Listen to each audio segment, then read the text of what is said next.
तुकाराम महाराज अभंग श्रृंखला 8 गहरा अर्थ.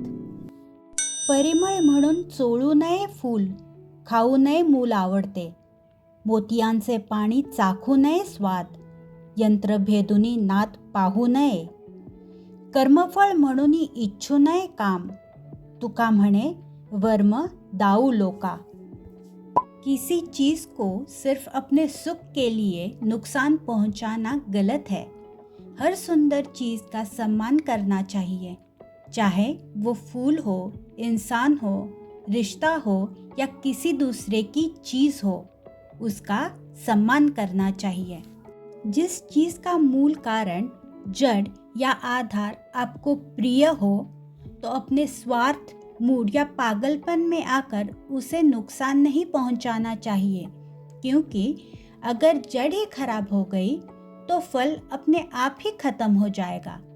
जैसे आपको ड्राइविंग पसंद है, पर अगर कार की केयर नहीं कर सके, सर्विसिंग टाल रहे हो, तो ड्राइविंग का मज़ा कहाँ से आएगा? क्या खाक ड्राइविंग करोगे? आपको फिट रहना अच्छा लगता है, पर जिम से निकलकर मिठाई और चाट की दुकान में घुस रहे हो, तो कैसे फिट रहोगे? जैसे आप स्वभाव से सरल हो, लेकिन टॉक्सिक दोस्त बना रहे हो और उम्मीद कर रहे हो कि वे आपकी रिस्पेक्ट करें, तो ये कभी हो नहीं सकता. वो आपका यूज़ ही करेंगे.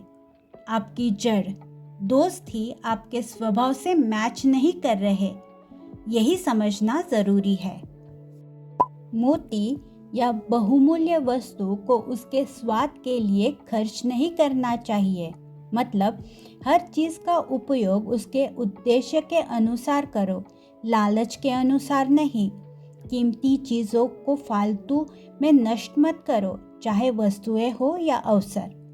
आज पानी, हवा, ऑक्सीजन ये सब बहुत कीमती है. अगर ये जनरेशन इन्हें समझकर इस्तेमाल नहीं करेगी, तो आने वाली जनरेशन्स, और सिर्फ इंसान ही नहीं, हर प्राणी को दिक्कत होगी. पानी और ऑक्सीजन तो एग्जाम्पल्स हैं. और कौन सी चीज़ें आपको कीमती लगती है, कमेंट करके ज़रूर बताना. तुकाराम महाराज आगे कहते हैं कि यंत्र को तोड़कर उसकी आवाज़ न सुनी जाए. मतलब जिज्ञासा अच्छी है, लेकिन विनाश करके ज्ञान पाना गलत है.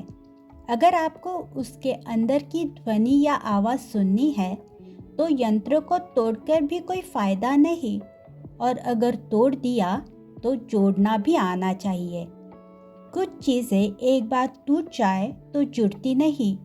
इसीलिए समझदारी उसी में है कि चीज़ को वैसी ही देखे जैसी है. फल की इच्छा से काम मत करो. मतलब सच्चा आध्यात्मिक मार्ग यही है, कर्म करो लेकिन फल की लालसा मत करो. क्योंकि कई बार होता ये है कि काम शुरू होने से पहले ही मुंगेरी लाल के हसीन सपने शुरू हो जाते हैं. ये होगा, फिर वो होगा, फिर ये मिलेगा, और इतनी बड़ी बड़ी बातें बिना स्ट्रैटेजी के मन को डराने लगती हैं.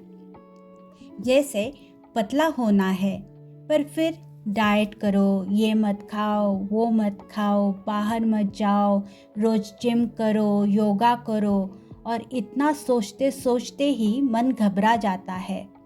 फिर हम खुद ही बोलने लगते हैं, यार रहने दो, खाते पीते घर के लगने तो चाहिए. इसीलिए सपनों से हटकर रियलिटी में आकर स्टेप बाय स्टेप आगे बढ़ना ही ठीक रहता है. रिजल्ट्स उसी से आते हैं. और अंत में तुकाराम महाराज जी एक कान मंत्र, बहुत इम्पॉर्टेंट बात बता रहे हैं कि अपनी कमज़ोरियाँ किसी को मत दिखाओ. मतलब अपनी वर्म यानी अपनी कमज़ोर नस, अपना राज, अपना दर्द हर किसी को मत बताओ, क्योंकि दुनिया का हर इंसान आपका भला नहीं चाहता. जब आप अच्छे से आगे बढ़ रहे होते हो, उसी समय लोग आपकी दुखती नस पकड़कर आपको छोटा फील करवाते हैं.